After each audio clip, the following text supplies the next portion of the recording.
APC. Dito to Dubai. At Dubai na ang walang lawan. Then, pero, way, kausan tikray, ulo, agaga, pininin ko sa mata.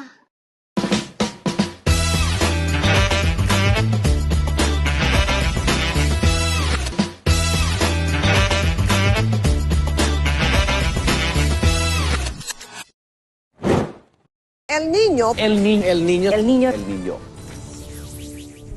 Super El Niño.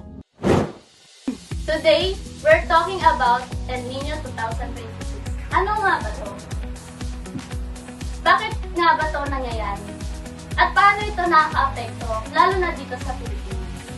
Let's go! Ano nga ba ang Super El Niño? Sa isang normal na taon sa Pacific Ocean, ang tinatawag na trade winds ay kumikilos mula sa silangang patungo sa kanluran at tinutulak nito ang mainit na tubig patungo sa Asia at Australasia. Sa bahagi naman ng Pasipiko sa panig ng South at Central America, umaangat ang malamig na tubig mula sa ilalim ng dagat. Dahil ang mainit na tubig sa kanluran, mas mataas ang temperatura ng hangin dahilan para magkaroon dito ng mas maraming tag-ulan. Para ang sistemang ito, binabago ang El Niño. Pinapahina ng El Niño ang trade winds, kaya mainit na tubig ay hindi masyadong nagitulak sa kanluran. Ang resulta, nagiging mainit din ang dagat, sanay malamig na bahagi ng dagat, at nagbabago ng rainfall, wind patterns, at temperatura sa iba't ibang panig ng mundo. So basically kasi yung El Niño is a natural climate pattern. So tumataas kasi yung temperature ng tubig ng Pacific Ocean, kaya nagkakos siya ng pagbabago ng daloy ng hangin at yung ulan sa buong mundo.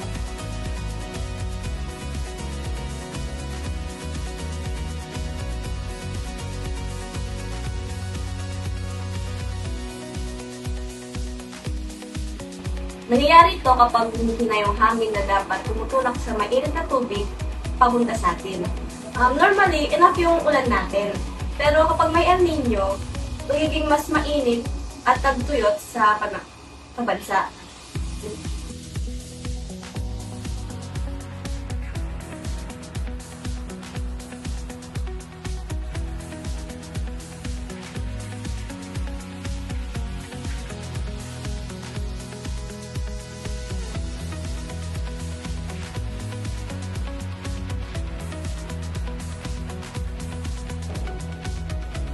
Binabantayan itong maigi ng PAGASA at WMO.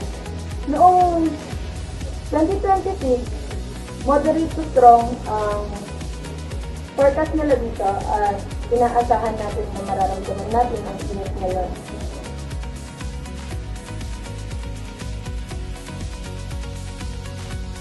First, sa agriculture, sa sobrang init at kulang sa ulan, natutuyo ang mga bituin. At bumababa ang ani ng palay, mais, at gulay. Ayon sa Department of Agriculture, maaaring maapektuhan ang presyo ng pagkain. At maaari din maapektuhan ang kita ng mga magsasaka.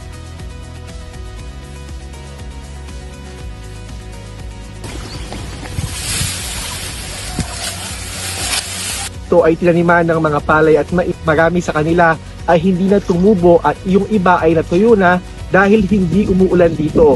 Kwento sa atin ng mga magsasaka, marami sa kanila ang umutang lamang para makapagtanim pero ngayon wala silang aanihin dahil nga sa El Niño. Humihiling sila ng tulong sa national government para makabawi sila dahil sa ngayon ay hahanap muna sila ng ibang trabaho.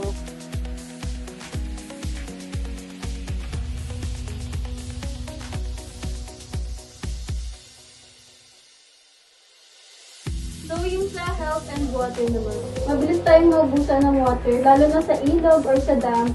So, posible tayong magkaroon ng shortage. Kasi yung init is possible na magkaroon tayo ng dehydration, heat stroke, and diarrhea, lalo na kukulang tayo sa malinis na tubig.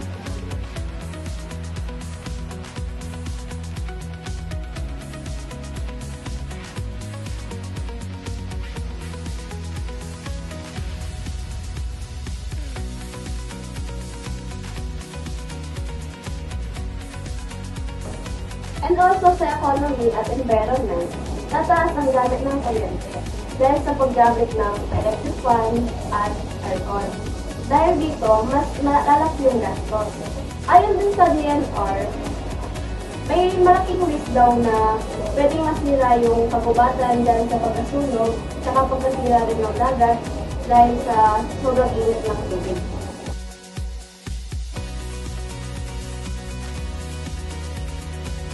Bakit tayo yung laging naapekto nito? Dahil tayo ay nandito sa Pilipinas na kung saan merong El Nino. Ang El Nino ay kailangan natin ng tubig na may pagkukunan tayo galing sa ulan. So, kailangan natin ng ulan para hindi magka problema sa pagsasaka at pangingisda.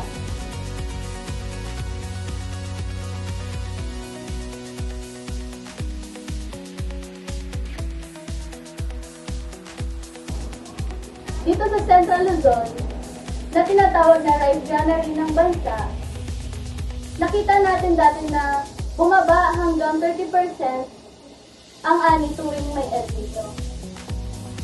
Minsan, nahihirapan sa supply ng tubig ang mga bayan.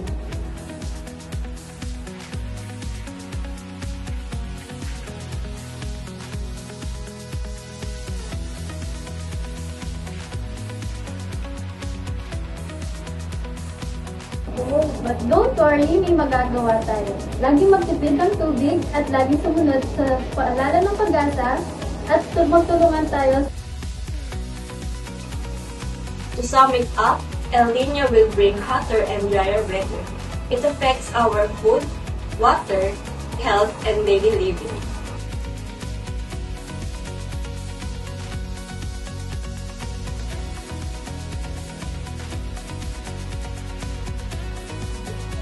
We can stop it from happening. Pero kung handa at may tamang impormasyon tayo, mababawasan natin ang hirap na maidudulot nito.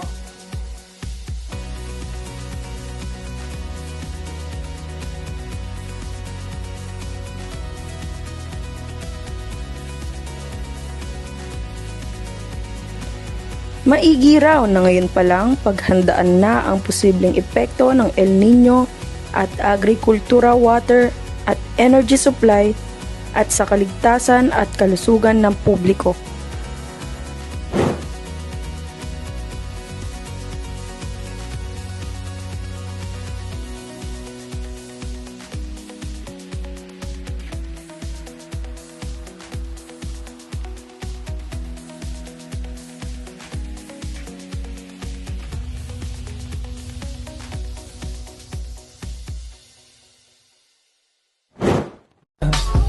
I just had to let you know you're